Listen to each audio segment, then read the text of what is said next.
नमस्कार। वाणिभूषण सहायक आचार्य प्राणीशास्त्र कोरल्स या परवाल के सेकंड पार्ट के वीडियो में आपका स्वागत है। पिछले पार्ट के वीडियो में हमने परवाल क्या होता है, उसकी संरचना किस प्रकार का होता है, उसका एक्सोस्केलेटन का सीक्रेशन किस प्रकार से होता है, उसका निर्माण किस प्रकार से होता है, इसके बारे में स्टडी की थी। इसके आगे की स्टडी हम इस के अंदर करेंगे। अब इसके अंदर सबसे पहले आता है विभिन्न समूह में परवालों के प्रकार, types of coral in different groups. तो सबसे पहले हाइड्रोजोआ कोरल्स की बात करते हैं।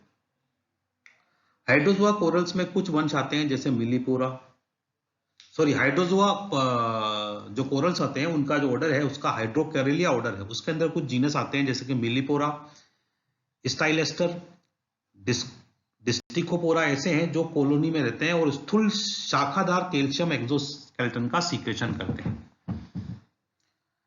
ये दूसरे परवालों के साथ परवाल भित्ति में पाए जाते हैं। इनके कंकाल का स्राव कैल्किकोब्लास्टिक परत नामक एक रूपांतरित एपिडर्मिस द्वारा होता है। इस कंकाल के अंदर पोषक जीवक जैसे गैस्ट्रोजोइड्स और एक शाखित डैक्टिलोजोइड्स दो प्रकार के पॉलिप रहते हैं। इनमें से जो डैक्टिलोजोइड्स होते हैं पोषक जीवकों के चारों ओर विशेष ढंग से व्यवस्थित रहते हैं। जो गैस्ट्रोजोइड्स होते हैं वह खाने का काम करते हैं और डैक्टिलोजोइड्स रक्षा का काम करते हैं। तो यह हाइड्रोजोआ परवाल के बारे में था। अब इसके बाद हम कहते हैं ऑक्टोकोरिलियन परवाल या ऑक्टोकोरिलियन परवाल। ऑक्टोकोरिलियन परवाल के अंदर एल्सियोनियम गण में समुद्री, निवही तथा कोमल परवाल आते हैं। वंश एल्सियोनियम या मृत मनुष्यों की उंगली, डेड मैन्स फिंगर गण ऑक्टोकोरिलियन का सबसे नॉन एनिमल है। हमने पढ़ा भी होगा, हमने स्पेसिमेन में देखते हैं एल्सियोनियम के बारे में, जो मरे हुए आदमी की उंगलियों के समान लगता है, वह भी एक प्रकार का कोरल है। इसका जो एंडोस्केलेटन होता है वह मध्य श्लेष्म स्तर या मीजोग्लिया या सीनेनकाइम में अलग अलग दसी कैल्केरिया कंटिकाओं का बना होता है। संपूर्ण निवह के लिए एक ही एंडोस्केलेटन होता है।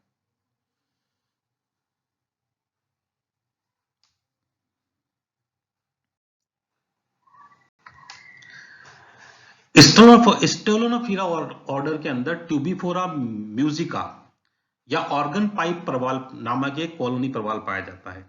यह गर्म जल में पाई जाने वाली परवाल भित्तियों पर दूर दूर तक फैला होता है।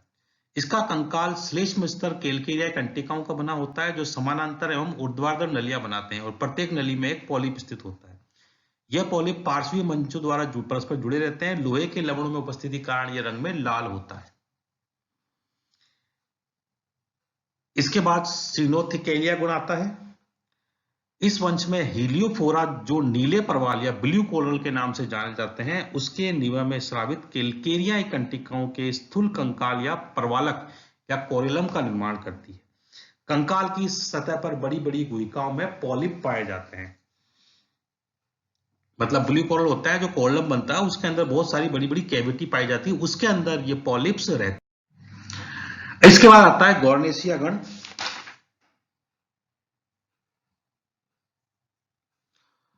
गॉर्नेसिया गण में पौधों के समान समुद्री पंखे या सी फेंस या हॉर्नी कोरल्स या श्रृंगी प्रवाल पाए जाते हैं। मतलब जानवरों के सींगों के समान उनकी संरचना होती है या फेदर्स या पंख के समान उनकी संरचना होती है। गॉर्गोनिया निवह की शाखाएं एक ही तल में होती है और अक्षीय कंकाल ऐसे श्रृंगी प्रोटीन पदार्थों का बना होता है जिसमें पॉलिपों के चारों ओर व्यवस्थित कैल्केरियाई कंटिकाएं बनी होती है। कोरेलियम मोबाइल नामक मूल्यवान लाल परवाल की शाखादार निवह में सीनोसार का कैनेलिफेरस या योजतक होता है जिसमें द्विरूपी पॉलिप होते हैं।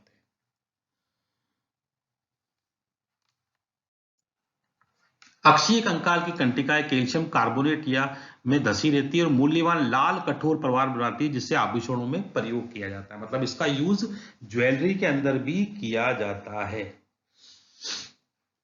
इसके बाद आता है हेक्सोकोरिलियन परवाल। हेक्सोकोरिलियन परवाल के अंदर मेडिपेरेनियन ऑर्डर के सदस्य पाए जाते हैं। जो सदस्य पथरीले और वास्तविक परवाल बनाते हैं। जो चट्टान जैसे परवाल जो बनते हैं ना, वो सब मेडिपेरेनियन ऑर्डर के बनते हैं। मुख्य रूप से इन्हीं के द्वारा परवाल भित्तियों का निर्माण होता है। कोरल रीफ्स का निर्माण इन्हीं के द्वारा होता है। हमने सुना होगा ऑस्ट्रेलिया की ग्रेट बैरियर रीफ्स के बारे में सुना होगा, वो इन्हीं गण से द्वारा, इन्हीं ऑर्डर के मेंबर्स द्वारा बनाई जाती है। इनमें से कुछ एकल होते हैं और कुछ अधिकांश बलिभाती कॉलोनियां निवह बनाते हैं। तो सबसे पहले बात करते हैं हम एकल परवाल की या सॉलिटरी कोरल्स की। इसमें आता है फंजिया, फ्लेबेलस, कैरियोफिलिया, एटसेट्रा। ये एकल या प्याला प्रकार के प्रवाल होते हैं। प्याले की इनकी जैसी आकृति होती है। इनका कोरेलाइट बिंबाकार, डिस्कोइडल, प्यालाकार और छत्राकार या मशरूम रूप से होता है और एक सिरे से दूसरे सिरे तक लगभग 5 मिलीमीटर से 25 सेंटीमीटर या 25 सेंटीमीटर तक चौड़ा हो सकता है। इसमें प्राय प्रावरक या थीका का अभाव होता है। इसके अंदर थीका नहीं होती। अब बात करते हैं हम कॉलोनियल प्रवाल्स की।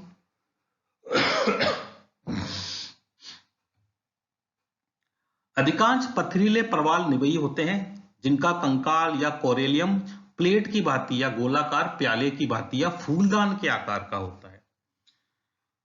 पॉलिप कैलकेरियाई कंकाल की सतह पर रहते हैं। एक्रोपोरा, ऑक्यूलाइना, फेविया, मैड्रिपोरा, मिएंड्राइना एटसेट्रा निवह प्रवालों के प्रारूपी उदाहरण है। कुछ निवह शाखादार होते हैं।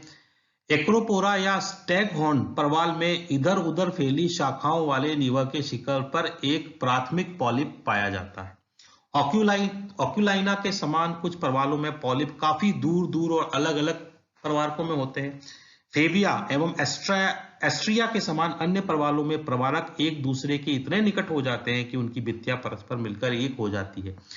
मस्तिष्क प्रवाल या मिएंड्राइना में पॉलिप और प्रवारक आपस में इस प्रकार मिल जाते हैं कि प्रवाल की सतह पर कटकों द्वारा पृथक हुई घाटियां सी बन जाती है।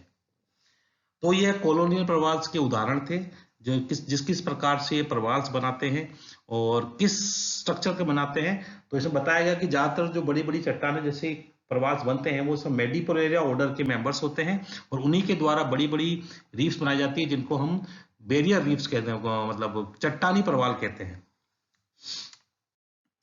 प्रवाल का यह टॉपिक खत्म होता है। धन्यवाद।